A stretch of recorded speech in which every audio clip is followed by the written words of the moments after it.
Joining me now is Jonathan Cowell. He's the Managing Director of Greater China BCD Travel. Thanks very much for your time, Jonathan. Now, how many flights will be starting up? And give us a bit of a flavour in terms of what other cities and destinations people can now travel to. Yes, thank you, Sally. So we're seeing at the time right now is the winter and spring schedule are being announced. So in the past few weeks, we're seeing a lot of announcement from the three major carriers in China that announcing their new flights. So for China Eastern, we'll have new flights from Shanghai to Bangkok and Budapest. And then Air China, there will be new flights from Hangzhou to Rome, to Bangkok, to Seoul, to Tokyo, Osaka. And then from China Southern, we will see new flights from Guangzhou to Singapore. And then later in the year, in December, there will be a flight from Guangzhou to New York. So that is going to be a very important flight between the two countries as well. So what does that mean for people, especially Chinese expats living abroad, international students too? Have they been unable to get back home, or is this a case of just people being able to broaden their horizons, travel a little bit more internationally?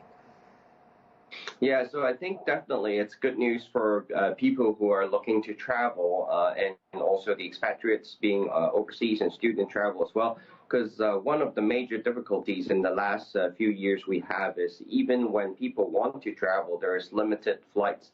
And for us travel management company, it's a nightmare to organize their schedules because of the limited supplies and seats.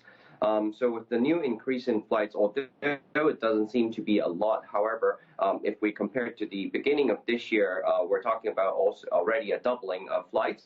And if all the flights are going according to plan, we will see around 20% recovery of 2019, so pre-COVID capacity internationally. So we are already seeing some of the prices for the return tickets coming back to China already dropping. Previously, it was going really high amount because of the limited supply and high demand. But also because of the increase in flights, and also in Hong Kong, recently it was announced the shortening of the quarantine period. So a lot of people are traveling, coming back to China via Hong Kong as well. Yeah, those prices seem to have been a major issue. There were reports stating that some airlines or flights were up to 10 times more than what they were pre-pandemic levels. I understand that's associated with fuel costs and labour shortages, but what are airlines trying to do, and what is China trying to do as a whole to try and bring the cost down? How much will it cost for someone to get on a flight to New York right now, for example? Going out is not as expensive, so we're talking about probably around 2,000 to 3,000 US. However, coming back, it can be much more costly. So at one point, it was about upwards of 5,000 to 7,000 US just to come back on economy. But we're seeing the price have gone down tremendously in the last few months.